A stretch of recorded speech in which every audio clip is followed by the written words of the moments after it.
잔소리는 안 하는 편이에요. 그리고 또 희정이가 스스로 또 잘하는 편이더라고요. 학교에서 시험을 치면 수학 점수가 거의 100점에서 95점 되더라고요. 무조건 잘한다고 판단할 수가 없어서.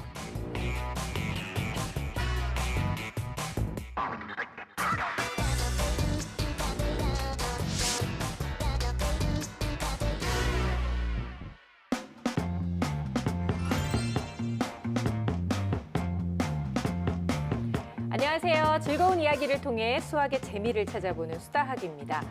혼밥족이라는 말 들어보셨죠? 혼자 밥을 먹는 성인이나 1인 가족을 지칭하는 신조어인데요. 그런데 놀랍게도 요즘 이 혼밥하는 초등학생들이 증가하고 있다고 합니다. 선생님, 어떤 이유 때문이죠?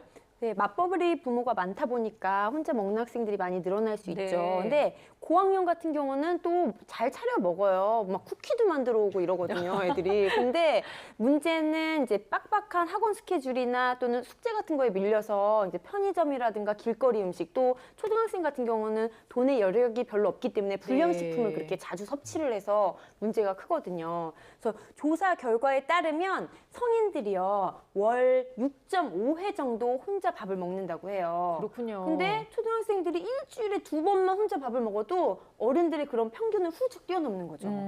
여기 있잖아요. 혼밥족. 예? 멀리서 찾습니까? 근데 그 어린 나이 때부터 이렇게 혼밥을 한다는 거는 너무 처량해서 안타깝습니다. 그렇죠. 사실 그 20살이 넘어가면 사회가 날 혼밥족으로 만들어요. 누가 놀아주지 않기 때문에. 그건 그렇죠. 어차피 뭘 그렇죠요.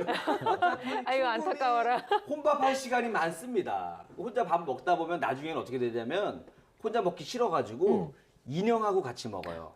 인형을 앞에 놔두고 아유. 밥 먹고 곰인형이 지겨우면 또 토끼 인형 앉혀놓고 먹고. 그러니까 나중에 어린 나이에는 하지 말아라. 이런 얘기를 하고 싶어요. 되게 안타까운 현실일 수 있는데 너무 안타까워. 왜 우리가 이렇게 눈물이 나죠? 아유, 우리 이리 씨가 그러고 사는구나.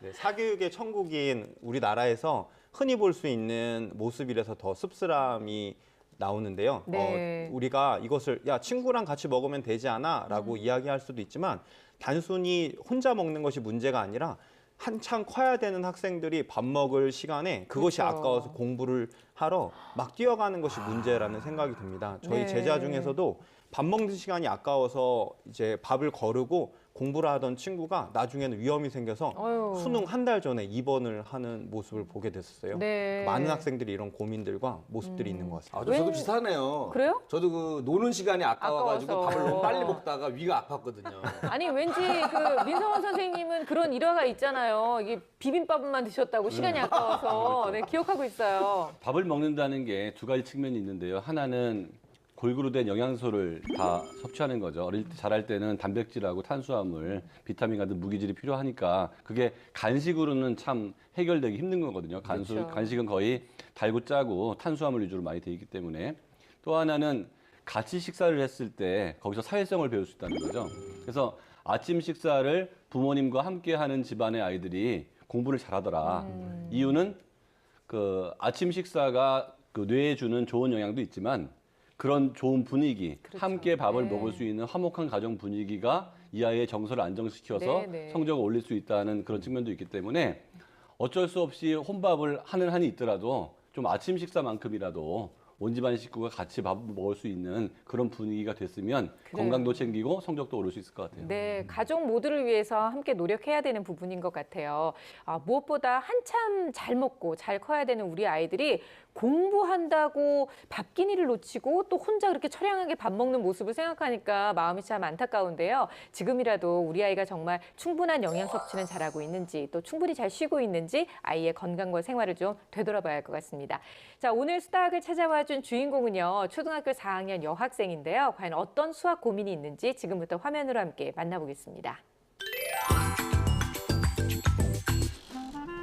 오늘은 어떤 수학 고민으로 수다학을 찾았을까요? 안녕하세요. 안녕하세요. 희정이 어딨나요? 희정이네 이쪽 방에 있어요. 제작진의 방문에도 방에서 나오지 않는 오늘의 주인공. 뭘 하고 있는 거죠? 게임을 하고 있는데요. 게임을 보는 것 같은데요. 아, 그렇네. 게임을 하는 게 아니에요. 희정이가 보고 있는 건 바로 인터넷 방송의 게임 채널. 얼마나 집중 중인지 제작진이 왔는 줄도 모르는 모습. 집중력 하나만큼은 정말 칭찬해요. 바로 이 친구가 오늘의 주인공 초등학교 4학년 희정양입니다.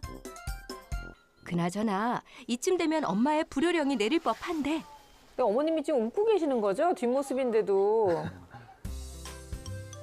어째 우리 어머님 편안해 보이시는데요? 자고로 수닥 어머님이라 하면 이쯤 돼야 하는 거 아닌가요? 아니요, 공부하란 말은 안 하고요. 공부는 전적으로 선생님한테 전부 다 맡기는 편이고요. 거기에서 또 공부하라고 잔소리하면은 애가 스트레스 받을 것 같아서 잔소리는 안 하는 편이에요. 그리고 또 희정이가 스스로 또 잘하는 편이더라고요. 과연 엄마 말처럼 희정이가 잘하고 있는지 살펴볼까요? 끌 때도 또 혼자 끄네요, 이렇게. 그러니까. 스스로 자유시간과 학습시간을 조절하고 있는 희정이. 그렇다면 학교 성적은 어느 정도 되는 걸까요? 예, 선생님들한테 물어보면 항상 잘한다 잘한다 하고요. 학교에서 시험을 치면 수학 점수가 거의 100점에서 95점 되더라고요. 무조건 잘한다고 판단할 수가 없어서 수학 선생님한테 희정의 실력을 객관적으로 여쭈어보고 싶어서 신청하게 되었어요. 네, 잘하셨어요, 어머니. 엄마가 웃는 이유가 있었네요. 그렇죠. 게임하고 마음이 있는데 편안하신 뒤에서 거예요. 이렇게 입꼬리가 올라가신 이유가 네. 수학을 기본적으로 만점 신뢰도가 받는데. 높아요. 그렇죠. 객관적인 수학 실력을 평가하기 위해 먼저 학습 태도부터 살펴봤습니다. 학교 진도에 맞춰 문제집을 풀고 있는 희정이. 허리를 쫙 핀 자세가 눈에 띄는데요. 게다가 글씨도 반듯반듯 참 잘 쓰죠? 이 친구는 유독 반듯한 자세가 눈에 그러게요. 띄네요. 조금 힘들긴 한데 그래도 이제는 적응이 돼서 이제는 별로 어렵지는 않아요. 그런데 제가 바른 자세를 안 하면 엄마가 바른 자세를 하라고 하세요. 왜냐하면 바른 자세를 하면 그림자도 별로 덜 생기고 더 집중을 할 수 있었던 것 같아요. 그림자까지 생각하면서 이렇게 공부를 하네요. 너무 힘들면 네네. 기지개도 펴고 좀 스트레칭도 하고 이런 것이 좋은 것 같습니다. 게다가 한번 집중하면 누가 옆에 와도 모를 정도랍니다. 근데 벌써 지금 5시간 넘었어요. 거의 2시간 조금 안 되는 시간인데. 그런데 이때 누군가 희정이네 집을 찾아왔습니다. 왔어? 안녕하세요. 이쪽으로 와. 안녕하세요. 무슨 일로 오셨어요? 아, 네. 요즘에 엄마들끼리 학원이나 선생님 정보 공유를 많이 하거든요. 그래서 언니랑 이야기하려고 나왔어요. 어째 굉장히 익숙한 모습이 자주 오시나 본데요. 엄마들끼리 저렇게 정보 공유하다가 좋게 되는 경우가 별로 없어요. 아니, 저도 얘기를 하다 보면 더 불안감이 막 이렇게 스물스물 올라오더라고요. 그냥 계속 늘지 줄지 않거든요. 그나저나 희정이가 공부하고 있는지 확인 안 해도 될까요? 예, 공부하기는 잘 안 하는 편이에요. 희정이가 공부하거나 선생님 수업하고 오시면은 선생님한테 전부 다 맡기는 편이에요. 그리고 저는 볼리볼을 나가거든요. 엄마나 선생님이 옆에 없어도 스스로 학습하는 습관이 들어있기 때문에 혹여 방해가 될까 일부러 들어오지 않는다네요. 조명이 너무 뒤에 있어서 앞쪽에 스탠드가 있으면 뭐 하나 좀 해주고 아. 싶어요. 그렇죠. 그러네. 그래서 그림자 얘기를 했구나, 이 친구가. 이미 지금도 아무리 반듯하게 해도 본인 그림자가 다 책으로 떨어지고 있어요. 그런데 어째 처음과는 달리 자세가 조금 흐트러진 모습. 갑자기 왜 그런 걸까요? 이정아, 문제가 어려워? 네, 어려워요. 어떻게 어려워? 아니, 이 문제가 서술형 문제라서 아, 심화 문제를 풀고 있었군요. 줄도 쭉쭉 그은 것이 이해가 잘 안 되나 봅니다. 말을 어렵게 꼬아서 났거든요. 문제를 풀다 말고 동영상을 보는 희정이 잠시 쉬려는 것 같죠? 게임을 보는 자세도 반듯하게 보고 있네요. 네, 한 30, 40분 정도 보는 것 같아요, 하루에. 네, 만드는 것도 재밌고 막 상황극 얘기로 하는 것도 재밌어가지고 자주 보는 것 같아요. 볼 때는 뭐 공부 같은 거 생각 안 나? 별로 생각은 안 나는 것 같아요. 그러면서 스트레스도 풀고 재밌게 보는 것 같아요. 그 영상을 지금 보고 있는 모습을 봤는데 장래 희망이 동영상 서버 크리에이터? 저도 이거 좀 처음 들어봤는데 그리고 게임 설명해주는 왜 게임 방송 MC 네. 이런 꿈을 꾸고 있다고 해서 장래 희망이 뭐 그러니까 저 정도 영상 보는 거는 뭐 괜찮다고 보시나요? 어떠세요? 영상 자체도 장래 희망하고 좀 연결이 돼 있고 다행스러운 거는 영상을 보는 이유가 이제 집중력이나 이런 것을 흐트려뜨려서 잘 안 보게 하는데 네. 이 친구는 보고 나서도 2시간 동안 반듯하게 본인이 작업을 바로 하잖아요. 그래서 취미 생활이나 진로 생활과 관련해서 괜찮다고 저는 생각해요. 네. 게임을 직접 하면 자기가 거기에 몰입이 돼서 그쵸. 주인공이 되기 때문에 훨씬 더 자극적인데 그건 제3자 입장에서 관찰하는 거기 때문에 그만큼의 이제 중독은 안 생기는 거니까 네. 이 아이가 한 30분 정도 보는 거에 대해서 큰 문제는 없다 보이고요. 공부만 좀 잘한다면 그다음에 이 아이가 나중에 뭐 그 이런 직업으로 관련된 것 쪽으로 가고 싶어 하기 때문에 뭐 큰 문제는 없어 보여요. 잠깐의 휴식이 끝나고 다시 방으로 들어온 희정이. 학습 시간과 휴식 시간을 잘 지키는 모습이 참 대견한데요. 희정이의 수학 고민은 무엇일까요? 어려운 문제도 있고 쉬운 문제도 있는데 기본 학습지는 풀만하지만 심화 학습지는 개인지도 선생님과 함께 풀어도 살짝 어려워요.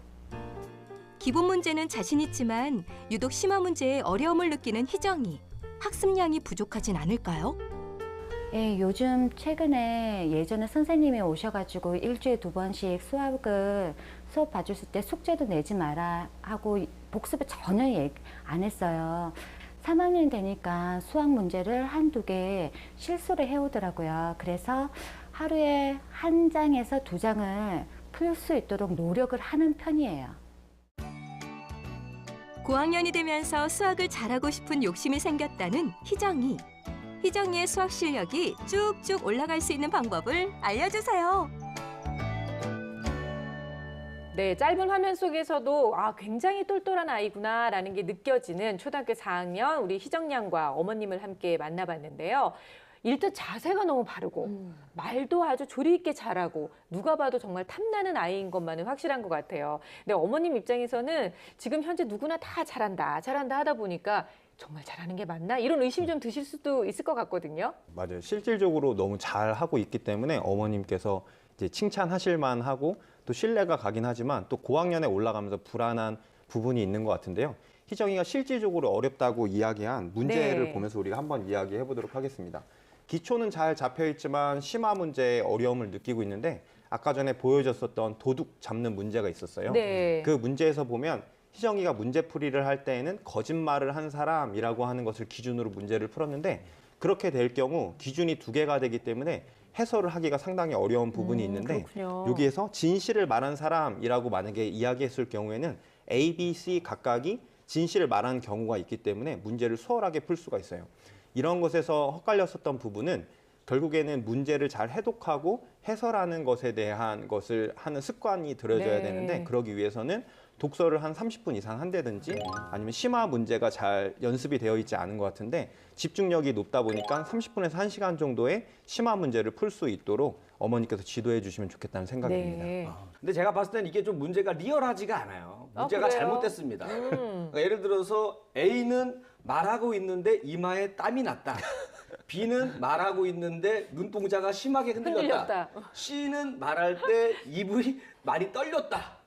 3명 중에 범인은 누구일까? 그러면 정답은 대형 로펌 변호사를 고용하지 못한 사람. 이렇게 해야지 우리 현실에 맞는 문제가 될 텐데 이거 뭐 막 딱 수학적으로 하니까 좀 네. 리얼하지가 않다 그 생각이 들더라고요. 본인이 정말 리얼하다고 좀 생각하고 얘기하는 거예요. 리얼하잖아요. 예. 저는 굉장히 끈기 있게 반듯한 자세로 오랫동안 공부를 했잖아요. 그러니까요. 저런 친구들이 흔하지 않거든요. 그래서 굉장히 놀랬고 또 공부하고 놀이를 잘 조절해서 자기가 정리하는 모습도 굉장히 돋보였거든요. 근데 이제 심화 문제나 응용 문제가 어렵다고 했고 또 문제 푼 거를 보니까 밑줄을 다 그어놨잖아요. 그래서 실제로 자기 실력에 비해서 문제가 어렵다기보다는 나는 조금 못 풀 것이다. 이건 좀 막힐 것이다 라는 선입견과 두려움을 좀 느껴서 실제 실력을 좀 잘 잘 파악해봐야 되지 않겠는가 하는 네. 생각이 들었거든요. 그래서 어머니께서는 뭐 다 잘한다고 하고 학교에서도 잘 받는다고 했는데 학교 시험 같은 경우는 기초만 제대로 익히면 100점을 쉽게 맞을 수 그러니까요. 있기 네. 때문에 물론 지금 이렇게 실력을 잘 기초를 다졌으니까 칭찬을 받는 건 다행인 거고 이 아이는 지금 심화 음용도 잘하고 싶고 의욕이 많은 친구잖아요. 정확한 진단이 진짜 필요할 것 같아요. 그렇죠. 바로 그게 어머님이 저희 수다학에 노크를 해주신 이유인데요. 정확한 진단을 위해서는 아마 선생님의 가장 따끔한 얘기와 더 정확한 분석이 필요하지 않을까 싶습니다. 민성원 선생님. 예, 이 아이의 기본적인 갖고 있는 능력을 화면을 보면서 말씀을 드리도록 하겠습니다. 네. 희정이는 전반적인 능력이 있을 때 우수 수준이 나왔고요. 네. 특히 언어성하고 동작성 우수 나왔고 작업 기억력하고 처리 속도는 평균 상 정도 나왔습니다. 강점은 추론, 즉 하나를 보고 다른 걸 생각하는 능력이 강점이라고 볼 수가 있고 좀 희한하게 약점에서 산수, 듣고서 암산하는 이 산수 문제하고 토막자기, 공간지각력 요게 조금 약점으로 나왔는데 우려할 만한 수준은 아니었어요. 네. 근데 동기 검사를 했는데요. 딱 봐도 애가 굉장히 안정적이잖아요. 그렇죠. 잘 있고 학습 동기는 높고요. 모든 심리 상태가 매우 안정적인 상태여서 현재 공부하기에는 별 불편함이 없는 상태라고 볼 수 있습니다. 수학도 평가를 했는데요. 후행은 75점을 맞았고요. 현행은 55점을 맞았어요. 전체로 봤을 때 65점이니까 그 인지 능력에 비해서는 좀 덜 잘 나온 거죠. 그렇군요. 그래서 기본은 참 잘 다져져 있고 습관도 좋은 아이지만 그 문제를 읽고 해석할 수 있는 사고 측면에서 봤을 때는 실력이 한 중위권이라고밖에 볼 수가 없어요. 네. 그래서 계산력도 좋고 근데 문제 해결 능력이 떨어진다. 문제 해결 능력이라는 것은 끈기를 갖고 어떻게든지 풀어나가는 힘을 말하는 거거든요. 이거는 기본 실력이 있어야 되지만 그 다음 것들이 요구되는 거예요. 네. 그래서 이런 것들은 옆에서 선생님이 바로바로 문제를 해결해 주기보다는 자기가 선생님한테 묻기 전에 이렇게 1번 방법, 2번 방법, 3번 방법으로 계속 시도를 해서 푸는 기쁨을 늘려야 되기 때문에 아이들이 희정이 같은 경우에는 좀 고민을 많이 해서 요것만 올리고 나면 훨씬 더 수학적으로 실력이 좋아질 거라고 판단이 듭니다. 네. 심화 문제를 잘 풀기 위해서는 문제 해결 능력을 키워야 한다는 민 선생님의 조언 잘 기억해 두시기 바라겠고요. 어머님께서 저희 전문가 선생님들의 조언을 다 원하셨어요. 또 객관적인 분석도 해달라고 말씀하셨으니까 틀린 문제를 중심으로 해서 어떤 점이 좀 부족했는지 알려주세요. 저는 우선 희정의 점수를 평가하자면 좀 후하게 주겠습니다. 네. 저는 상인 것 같아요. 그래서 현직 교사로서 이렇게 기본 개념만 잘 따라온다면 이렇게 상이라고 상위권이라고 말해주고 싶은데요. 다만 심화나 이런 응용 문제를 조금 더 잘한다면 최상위권이 될 수 있겠죠. 그렇죠. 그래서 최상위권이 되기 위해서 제가 문제 푼 거를 보면서 조금 주의할 점을 알려주자면 문제 푼 것 중에 18번, 19번 문제를 틀렸었거든요. 그게 뭐냐면 특정한 문제에서 기호나 규칙을 주고 그 규칙의 숫자나 이런 것들을 대비해서 자신만의 답을 찾는 거예요. 예를 들어서 뭐 하트에 대한 규칙을 새로 주면 그 하트라는 규칙을 익히고 이제 대입을 해서 문제를 푸는 건데 네. 그것들을 연달아 계속 틀렸거든요. 그래서 이런 경우에는 호환이 필요해요. 호환하는 연습. 그러니까 수식이나 규칙을 한글말로 바꾸고 또 한글로 되어 있는 것을 수식이나 규칙으로 바꾸는 이렇게 반복되는 연습이 필요한데요. 예를 들자면 일상생활 경험 속에서도 많이 할 수 있어요. 뭐 동영상을 내가 20분을 봤는데 20분을 보기로 했는데 15분을 더 봤다. 그럼 이것은 20 더하기 15로 수식으로 바꿀 수 있는 상황인 거죠. 이렇게 일상생활 속에서 자신의 경험을 수식으로 바꾸고 또 수식을 보면 일상생활 속의 내용으로 한글로 바꾸는 바꿔서 이런 연습도. 연습을 하다 보면 네. 심화나 응용 문제를 보면 이제 익히게 되고 수식이 확 와닿을 수 있거든요. 그래서 그런 연습 추천합니다. 제가 봤을 때는 이제 예상대로 난이도 있는 문제를 많이 틀린 것을 볼 수 있는데요. 17번 문제 같은 경우에는 반지름에 대한 개념을 명확하게 알지 못했거나 네. 아니면 컴퍼스의 활용법을 몰랐었던 것 같다는 느낌이 들어요. 난이도 있는 문제를 풀 때에 자신감을 가질 수 있도록 이제 지도를 하는 것이 너무나 중요할 것 같은데요. 아이가 난이도 있는 문제를 극복해 나가려고 할 때 문제를 잘 풀지 못한다면 한 단계 정도의 힌트를 주면서 그것을 극복해 나가는 과정 가운데 칭찬을 해주고 쉽게 다음 과정으로 넘어갈 수 있도록 도와주는 것이 좋다라고 생각합니다. 네. 수학 성취도 평가 점수가 생각만큼 많이 높게 나오지 않았잖아요. 그래서 사실 어머님이 좀 실망하실까 봐 걱정을 하긴 했는데 기본적으로 선생님들이 기초가 잘 다져져 있다라고 말씀을 하셨으니까 너무 걱정은 안 하셔도 될 것 같습니다. 의욕만 있다면 심화 문제는 얼마든지 또 극복을 할 수 있는 문제인 것 같아서요. 어떻게 하면 좀 도움이 될 수 있는지 공부할 수 있는 방법도 좀 가르쳐 주세요. 지금 희정이 같은 경우는 너무 좋은 케이스예요. 기초가 잘 다져 있고 그리고 자신의 취약한 부분이 명확하게 나와 있기 때문에 네. 이게 수정이 굉장히 손쉬운 경우거든요. 그래서 지금 그 심화 응용 문제의 그 유형별로 매일 하루에 5문제 정도씩을 꾸준히 푸는 것을 추천합니다. 보면 심화 응용의 유형들을 살펴보면 예를 들어서 간단한 단답 서술형 문제도 있을 수 있고요. 수식이나 도형을 구조화된 문제도 있을 수 있고 스토리텔링 문제도 있고 그리고 다른 과목과 연계해서 스팀 융합형 문제도 있고요. 또 수학 창의력 문제라고 그래서 이쪽에 얘기를 풀어서 하는 그런 추리 퀴즈 같은 문제들도 네. 있거든요. 그래서 이런 유형들을 다양하게 공략해서 매일 5문제씩을 꼭 잊지 말고 풀었으면 좋겠고요. 그리고 이 친구가 굉장히 차분하고 반듯한 자세로 있잖아요. 네. 인터넷 강의를 통해서 공부를 하면 굉장히 효과적으로 공부할 수 있는 스타일이거든요. 괜찮을 것 같아요. 그래서 인터넷 강의 중에서도 개념만 다루는 강의가 있고 기본 문제 다루는 강의가 있고 심화 응용 문제 다뤄주는 강의가 있거든요. 그래서 심화 응용 문제를 다뤄주는 강의를 찾아서 공부를 하되 반드시 미리 못 풀더라도 혼자서 먼저 문제를 다 네. 풀어본 다음에 강의를 들으면 굉장히 효과를 볼 수 있습니다. 그러니까 이것부터 알아야 될 것 같아요. 네. 그 기본 문제는 맞추게 해주려고 내는 문제잖아요. 그쵸. 심화 문제는 틀리게 하려고 출제한 사람이 온갖 잔머리를 동원해가지고 막 꽈놓는단 말이에요. 그런 인간의 심리 상태부터 알아야 됩니다. 네. 그래서 우리 희정이가 온갖 계략과 전략이 들어가 있는 이 삼국지를 먼저 읽고 인간이 잔머리를 어디까지 쓸 수 있구나 이걸 파악해서 이 심리전에서 이겨야 돼요. 그래서 저는 삼국지 1도 할 거를 추천드리겠습니다. 네, 아주 좋은 방법일 것 같긴 한데요. 일단 기본 자세가 잘 되어 있는데 제가 봤을 때는 난이도 있는 문제에 대해서 좀 겁먹고 다가가지 못하는 부분이 있는 것 같아요. 그래서 제가 추천하고 싶은 방법은 친구들이랑 함께 난이도 있는 문제를 풀어보는 것을 추천하는데요. 네. 친구들과 함께 그 문제에 대해서 분석하고 이야기를 나누다 보면 그 문제 속에 숨어져 있는 어떤 이치들이나 개념들을 찾아내기가 좀 더 쉬울 것 같고요. 또 경쟁 구도로 해서 시간을 정해놓고 문제를 풀기라고 하는 것에 가벼운 압박을 주게 된다면 문제를 풀 때 도움이 될 것 같다는 생각이 듭니다. 그리고 선생님과 공부를 할 때에는 지금 실질적으로 개념에 대해서 명확하게 알고 있는지에 대한 확인을 하면 좋겠는데요. 개념에 대해서 말로 선생님께 설명을 하고 표현을 하다 보면 그 심화 문제에 숨어 있는 기본적인 중요한 개념에 대해서 생각하고 그것에 대한 것을 찾아낼 수 있다라고 생각을 하고요.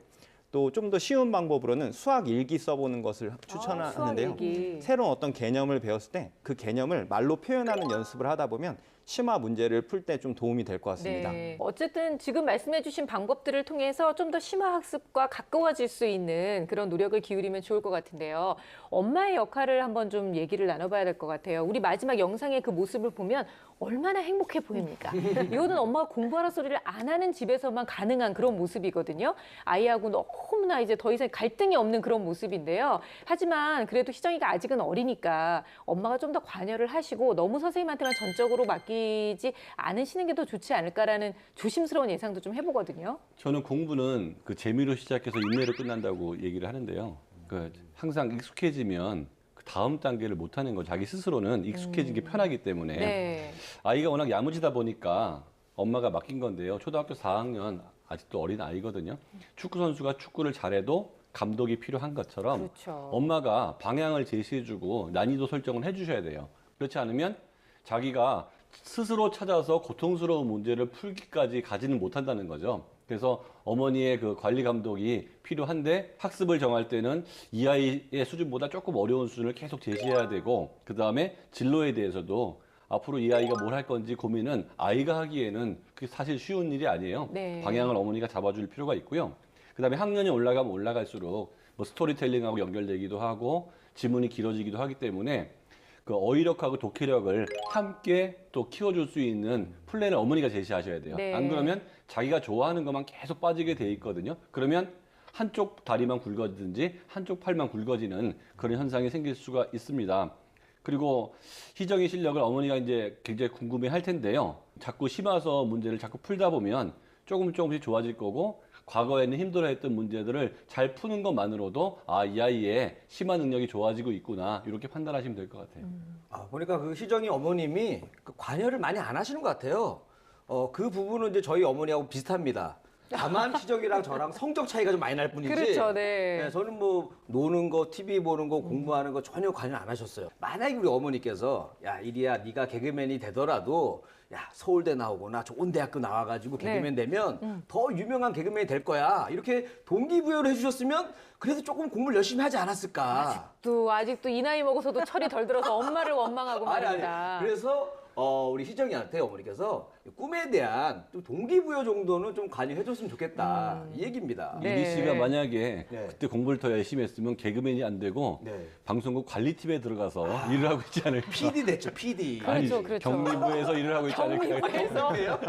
저는 그 어머니 친구분이 와서 대화를 나눴잖아요. 네. 그 모습을 보면서 이제 정보 공유를 한다고 하시면서 굉장히 열심히 대화를 나누셨는데 그거를 정보 공유라기보다는 그냥 공감대 형성하는 취미 대화 정도라고 네. 생각하시는 게 좋을 것 같아요. 좀 더 적극적으로 아이의 학습을 위해서 도움을 주시겠다면 네. 직접 뭐가 취약한지를 상세하게 관심을 갖고 끊임없이 도와주시면 좋을 것 같아요. 그래서 예를 들어서 뭐 개인지도 선생님이 오신다 그러면 얘가 이 부분을 자주 틀리네요. 네. 이 단원이 어렵네요. 그 부분을 잘 모르시겠으면 선생님 어떤 단원을 어려워해요? 뭘 어떤 문제를 그렇죠. 자주 틀려요? 물어볼 라고. 수 있죠. 그렇죠. 그래서 취약한 부분을 발견하면 그거를 선생님한테 명확하게 전달을 해주는 역할, 그리고 그것에 대한 해결책을 찾아서 좀 도와주는 역할, 이렇게 이런 그 연결고리 역할을 명확하게 해주시는 게 좋을 것 같아요. 그런 의미에서 보면 지금 이렇게 수다하게 노크를 하신 점 그렇죠. 굉장히 아주 맞아요. 잘하신 겁니다. 저희 수다학을 찾아와 주신 것만으로도 잘하고 계시는 거죠. 너무 우리 자화자찬 아닌가? 괜찮아요? 아니지만 아주 잘하고 계세요. 어머니가 멋진 한 수를 두신 거예요. 자, 하지만 지금 이제 잘하고 계시는 거에 조금만 더 적극적인 모습을 더 얹어주신다면 아마 우리 희정이가 더욱더 든든한 마음으로 심화학습 문제 없어 이렇게 하고 더 열심히 도전할 수 있지 않을까라는 생각을 조심스럽게 해봅니다. 자, 오늘 초등학교 4학년 희정이를 위한 여러 가지 솔루션이 나왔는데요. 그중에서 절대로 놓치면 안 될 결정적 한방 들어보겠습니다.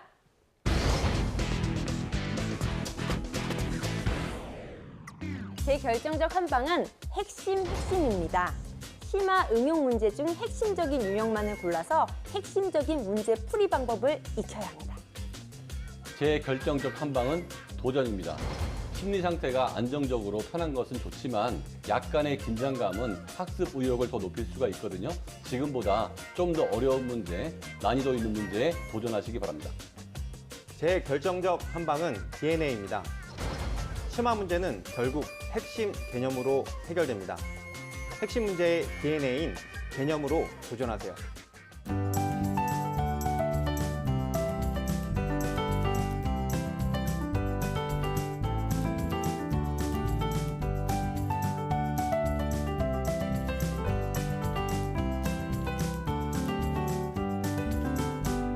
자, 희정이를 위한 이리 씨의 결정적 한방 더 들어볼게요. 네, 제 결정적 한방은 차라리 게임을 해라! 아유, 깜짝이야.